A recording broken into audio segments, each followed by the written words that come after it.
সমাজে সুস্থ সমাজ হয় চারিত্রিক বৈশিষ্ট্য এখানে তুলে ধরা হয়েছে। এখানে বিবেচন, রুচি, মানবিক, চল এগুলো কিছু কিছু সামাজিক গুণ যেগুলো এইদিকে তুলে ধরা হয়েছে। আর এখানে কিছু কিছু মানবিক গুণ যেগুলো তুলে ধরা হয়েছে, যেমন ন্যায়, বিচার, জ্ঞান, স্থিতিস্থাপকতা। এখন এইগুলো হচ্ছে সুস্থ সামাজিক গুণ, এগুলো হচ্ছে সুস্থ মানবিক গুণ।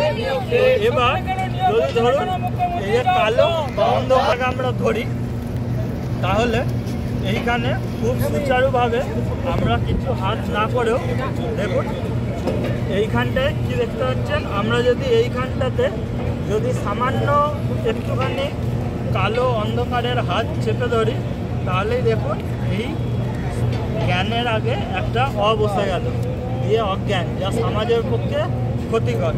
আবার যদি দেখা হয় এই কৃতার্থর আগে যদি বসে যায়, এই অবিচার, এরকম অন্যায়, তাহলে এইগুলো ধীরে ধীরে কী হচ্ছে, সমাজকে তলানিতে ঠেকিয়ে দেবে। এইভাবে যদি এই পুরোটা প্রথমে ধীরে ধীরে ধীরে ধীরে অন্ধকারে তলিয়ে একবার কোনো রকমভাবে দেয়া যায়, তাহলেই মানুষের এই দেখুন প্রত্যেকটা অরুচি, অমানবিক এগুলো ঘটবে। ঠিক সেরকমভাবে এইভাবে ধীরে ধীরে আমাদের সমাজে এই যে অন্ধকারের যে ছায়াগুলো এইভাবে আমাদের ঠিক ধীরে ধীরে ঢেকে নিচ্ছে। দিয়ে আমরা কি করছি, আমরা সেই অসাফল্যের রাস্তাতে হাঁটছি।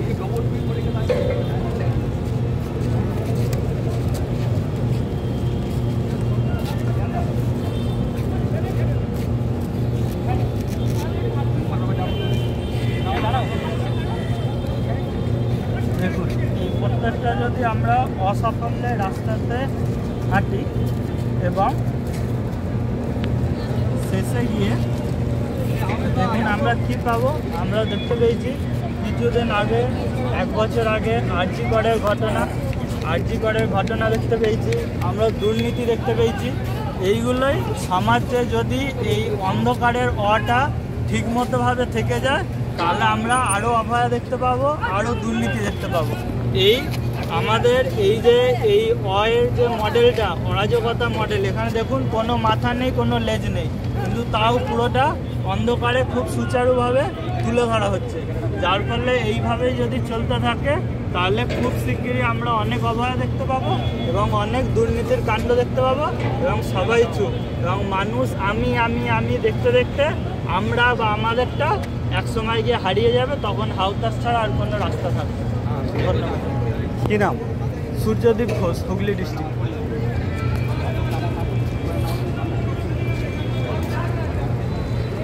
এবং